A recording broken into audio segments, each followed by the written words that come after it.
같이 사도신경으로 우리의 신앙을 고백하시겠습니다. 전능하사 천지를 만드신 하나님 아버지를 내가 믿사오며 그 외아들 우리 주 예수 그리스도를 믿사오니 이는 성령으로 잉태하사 동정녀 마리아에게 나시고 본디오 빌라도에게 고난을 받으사 십자가에 못 박혀 죽으시고 장사한 지 사흘 만에 죽은 자 가운데서 다시 살아나시며 하늘에 오르사 전능하신 하나님 우편에 앉아 계시다가 저희로서 산자와 죽은 자를 심판하러 오시리라. 성령을 믿사오며 거룩한 공예와 성도가 서로 교통하는 것과 죄를 사하여 주시는 것과 몸이 다시 사는 것과 영원히 사는 것을 믿사옵나이다. 아멘. 찬송가 344장입니다. 344장.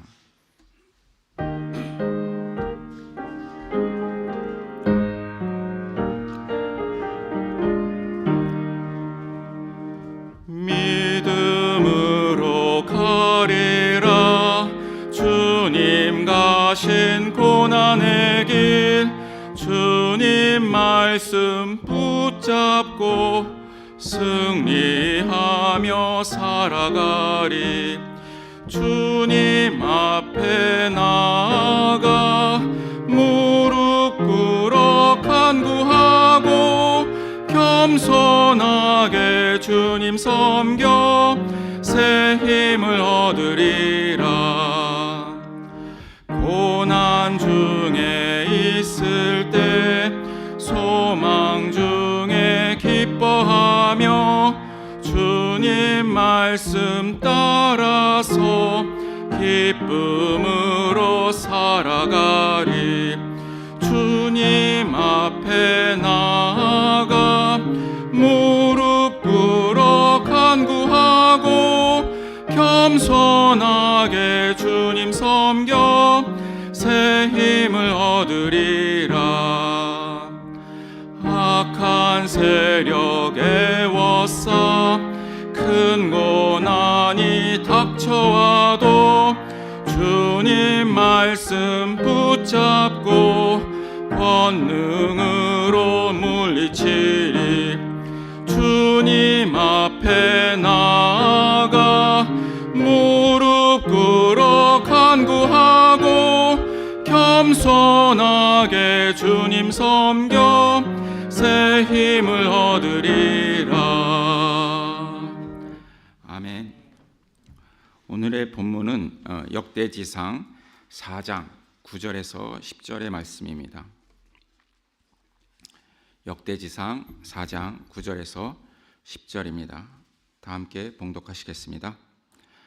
야베스는 그의 가족들 중에서 가장 존경을 받았는데 그의 어머니는 고통을 겪으면서 낳은 아들이라고 하여 그의 이름을 야베스라고 불렀다. 야베스가 이스라엘 하나님께 나에게 복을 더해 주시고 내 영토를 넓혀 주시고 주님의 손으로 나를 도우시어 불행을 막아 주시고 고통을 받지 않게 하여 주십시오 하고 간구하였더니 하나님께서 그가 구한 것을 이루어 주셨다. 아멘.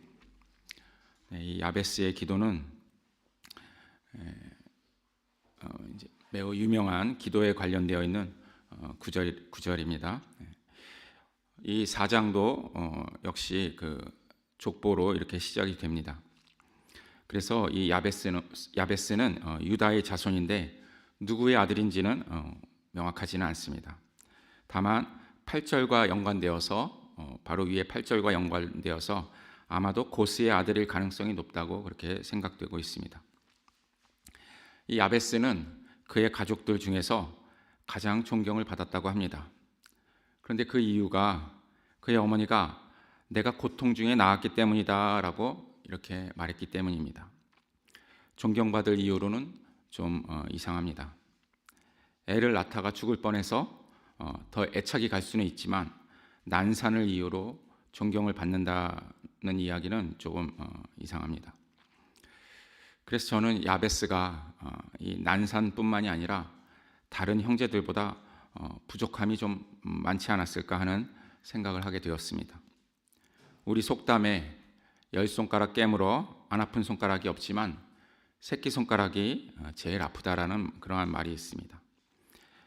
막내 자식에 대한 부모님의 그 사랑이 각별하다 하는 것을 이제 비유하는 말이지만 또 한편으로는 제일 연약한 자식을 두고 하는 말이기도 합니다. 야베스는 고통이라는 뜻의 아차브라는 단어에서 유래되었습니다. 그래서 고통의 아들이다 이러한 뜻을 가지고 있습니다.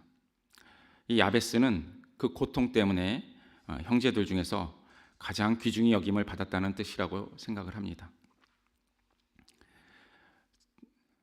제 친구 중에 사회성이 좀 부족한 친구가 있습니다. 그래서 그 친구의 어머니께서는 평생 그 친구를 감싸고 도셨습니다. 집안에서는 잘 나가는 다른 두 그 아들과 비교가 되었고 또 밖에서는 또래 친구들과 대등하게 이렇게 잘 어울리지 못하는 것을 보고 평생 마음을 아파하셨습니다.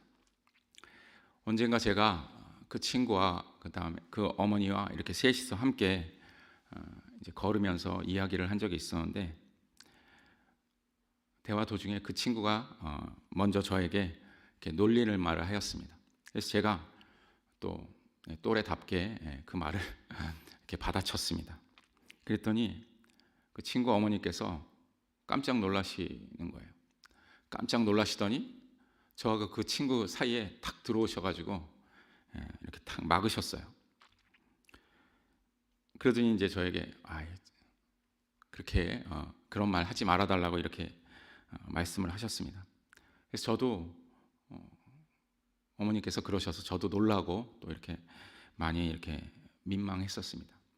특별하게 심한 말은 아니었는데 이렇게 또래 친구들 가운데서 이렇게 좀 이렇게 쉽게 나올 수 있는 그런 평범한 말이었다고 생각을 했는데 그 어머니에게는 그 말이 또 아픔이 되었었나 봅니다. 그래서 그 일이 있은 후에는 제가 그 친구하고 단 둘이 있을 때도 저는 이렇게 말조심을 하게 되었었습니다. 저는 야베스의 이름에서 이 친구와의 일이 이렇게 떠올랐습니다. 그리고 저는 그 친구가 가지고 있는 그런 분노나 그런 억울함 이러한 마음도 짐작을 하고 있었습니다. 야베스의 이름에는 이러한 아픔이 있었지 않았나 그렇게 생각을 합니다. 아무튼 그러한 고통 때문에 야베스는 하나님께 부르짖습니다. 10절을 한번 보실까요? 10절에 후반부에 보면 이렇게 간구하였다.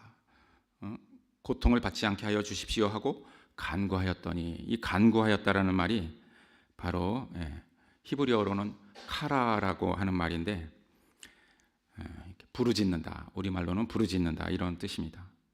이 부르짖는다는 말은 큰 기쁨이나 혹은 슬픔 또는 고통 따위의 격한 감정을 억누르지 못해서 소리 높여서 큰 소리로 떠든다 이러한 뜻을 가지고 있습니다. 야베스는 그렇게 큰 소리로 하나님을 향하여 기도했습니다. 또 방금 전에 읽은 그 고통을 받지 않게 하여 주십시오. 이때 이 고통은 히브리어로 오춥이라는 단어입니다. 이 뜻은 나의 고통 이러한 것입니다.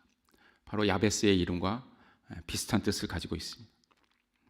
개역개정에서는 이제 근심으로 이렇게 번역을 했는데 바로 이 고통에 대한 부르짖음을 들으신 하나님께서는 이 야베스를 고통에서 벗어나게 하셨습니다. 우리가 흔히 인생은 고해다 이러한 말을 합니다. 여러분 모두 이 말씀을 공감하실 겁니다. 저도 깊이 공감하는 나이가 되었습니다. 또 우리 교회에서는 흔히 나 지금 광야 학교에 있어 이런 말을 합니다. 다 어떤 고통을 이야기하는 것입니다. 저는 하나님께서 이스라엘 백성들을 애굽에서 이렇게 이끌어 나오시면서 이제 광야로 이끄시는데 왜 하필이면 광야일까라는 그러한 생각을 이제 꽤 오랫동안 했었습니다. 이 출애굽기 5장 1절에서 보면 모세가 이렇게 얘기합니다. 그 후에 모세와 아론이 바로에게 가서 이르되 이스라엘의 하나님 여호와께서 이렇게 말씀하시기를 내 백성을 보내라. 그러면 그들이 광야에서 내 앞에 절기를 지킬 것이니라 하셨나이다. 이렇게 모세가 이야기를 합니다. 하나님께서 물론 이스라엘 백성을 젖과 꿀이 흐르는 가나안 땅으로 인도하시려고 하지만 그 중간에 바로 이 광야에서 먼저 예배를 드리게 그렇게 하셨습니다. 왜 하필이면 왜 광야에서 절기를 지키라고 예배를 드리라고 이렇게 말씀하셨을까요? 저는 예전에 이 출애굽기 13장 17절에 나오는 말씀 때문에 하나님께서 이스라엘 백성을 이제 험한 곳에서 훈련을 시키려고 군대로서 훈련시키려고 하는구나라고 생각을 했었습니다. 13장 17절에서는 이렇게 말씀합니다. 바로가 백성을 보낸 후에 블레셋 사람의 땅의 길은 가까울지라도 하나님이 그들을 그 길로 인도하지 아니하였으니 이는 하나님이 말씀하시기를 이 백성이 전쟁을 하게 되면 마음을 돌이켜 애굽으로 돌아갈까 하셨음이니라. 하나님께서 이스라엘 백성이 전쟁을 하게 되면 무서워서 다시 애굽으로 돌아갈까 봐 가까운 길로 인도하시지 않고 멀리 돌게 하셨다는 거예요.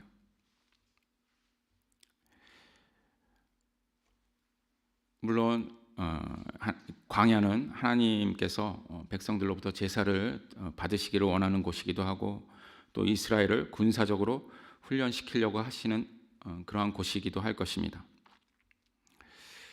근데 왜 하필이면 광야일까요? 광야가 어떤 훈련하기 좋은 어떤 환경이라서 그런 걸까요? 아니면 하나님을 의지할 수밖에 없는 그러한 곳이어서 그랬을까요? 이 애굽은 먼저 저는 이렇게 생각을 했어요. 이 애굽은 무엇을 대표하는 것인가? 이 세상을 대표하고 있죠. 그래서 이 세상 풍조가 만연한 곳입니다. 그리고 공중 권세 잡은 자가 바로 이 애굽에서 자기의 권세를 떨치고 있습니다. 그리고 그 공중 권세 잡은 자는 바로 불순종의 아들들 가운데서 역사하는 그러한 영인 것입니다. 애굽은 사람을 속여서 하나님으로부터 멀어지게 하는 그러한 영이 역사를 하는 것입니다. 그래서 그의 실체는 사실 거짓말하는 영입니다. 그 거짓말하는 영이 우리를 하나님으로부터 분리시키기 위해서 세상에 어떤 정치적인 그러한 구조를 만들고 또 법의 체계를 세우고 그리고 교육에 대한 그러한 거짓 풍조를 만들었습니다. 오늘날 우리가 배우는 교육은 사실 하나님과 동떨어져 있는 교육입니다. 그런데도 불구하고 우리는 이 세상에서 살아가기 위해서 대학을 가려고 하고 혹은 대학을 보내려고 그렇게 애를 쓰고 있습니다. 그렇죠?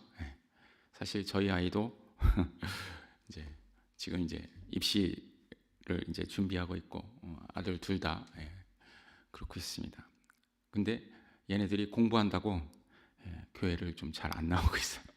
그래서 제가 이걸 혼내지도 못하고 속으로 좀 안타까워하고 그래도 교회는 나와야지 하고 얘기를 하는데 특히 시험 때가 되면 자기의 성적 때문에 교회가 두 번째가 되는 그러한 세상입니다.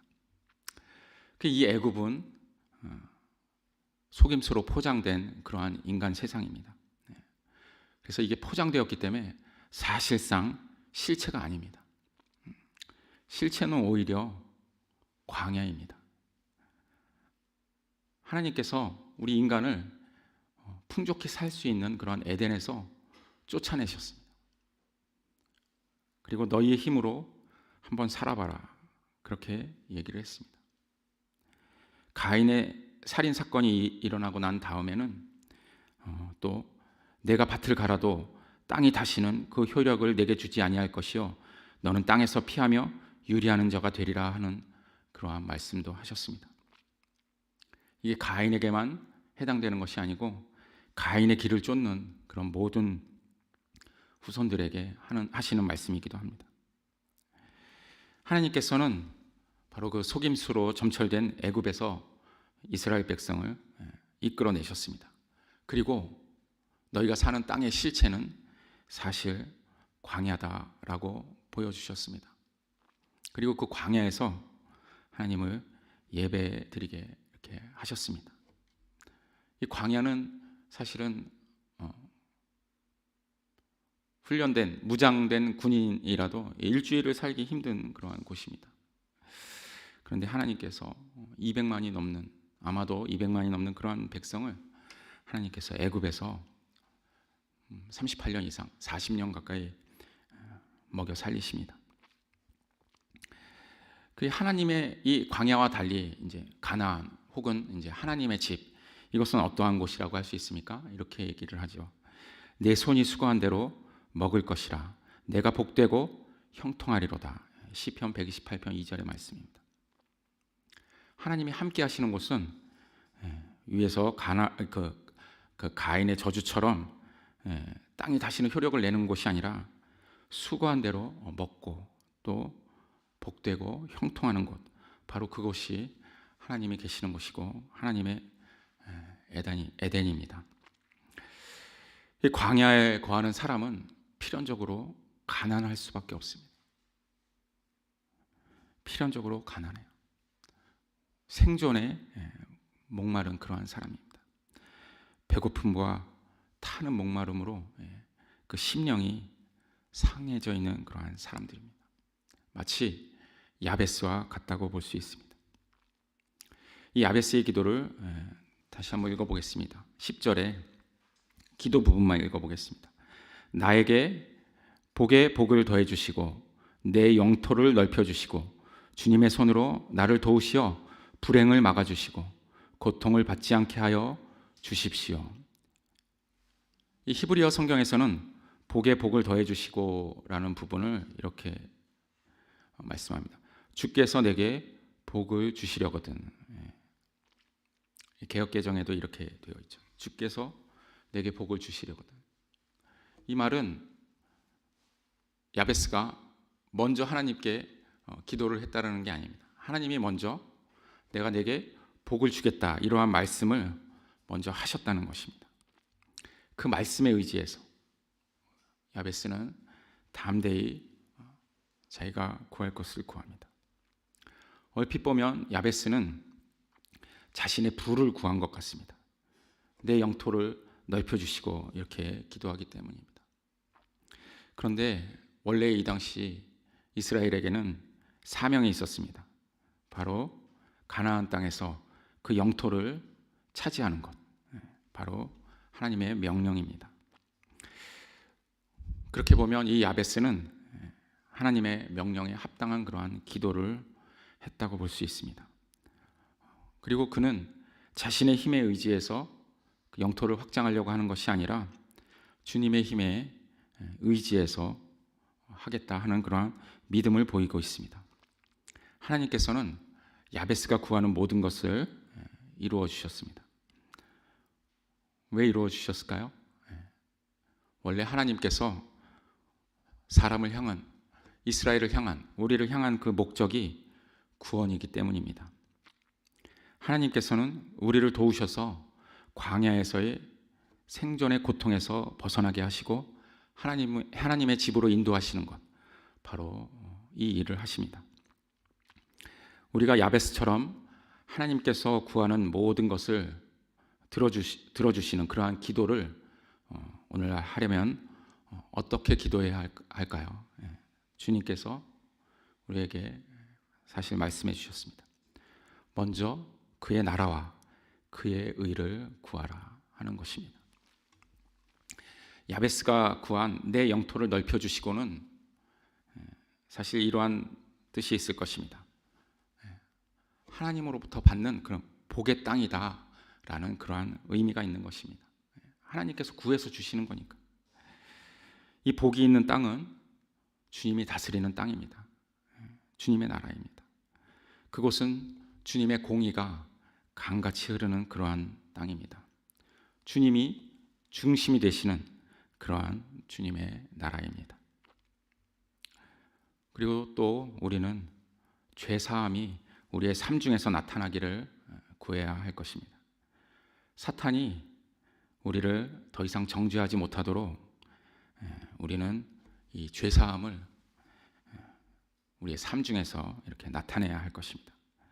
사탄이 정죄하지 못한다면 우리에겐 더 이상 불행이나 혹은 어떤 고통이 우리에게 작용하지 못할 것입니다. 우리 인생의 어려움은 우리가 광야에 있다는 것입니다. 그러나 하나님의 백성은 광야에 있을지라도 하나님이 인도하시는 불기둥과 구름기둥 아래에 있습니다. 그리고 그 인도하심 가운데에는 하나님의 성막, 언약궤가 있는 그 성막이 우리의 중심에 있습니다. 우리 예담교회는 하나님이 우리와 함께 하신다는 이 진리를 가지고 담대히 하나님 앞으로 나아가는 그러한 주님의 백성이 되시기를 주님의 이름으로 축복합니다. 아멘. 기도하시겠습니다. 하나님 아버지, 우리를 거짓된 영의 속임수에 빠지지 않고 오직 주님만 바라보는 영적 분별력을 우리에게 주시기를 간구합니다. 또한 우리를 구원하신 하나님의 사랑하심에 의지하여 하나님의 나라와 의를 먼저 구할 수 있도록 삶의 지혜를 주시옵소서. 예수 그리스도 이름으로 기도합니다. 아멘. 하늘에 계신 우리 아버지여, 이름이 거룩히 여김을 받으시오며 나라의 임하옵시며 뜻이 하늘에서 이룬 것 같이 땅에서도 이루어지이다. 오늘날 우리에게 일용할 양식을 주옵시고 우리가 우리에게 죄 지은 자를 사하여 준 것 같이 우리 죄를 사하여 주옵시고 우리를 시험에 들게 하지 마옵시고 다만 악에서 구하옵소서. 대개 나라와 권세와 영광이 아버지께 영원히 있사옵나이다. 아멘.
주옵소서.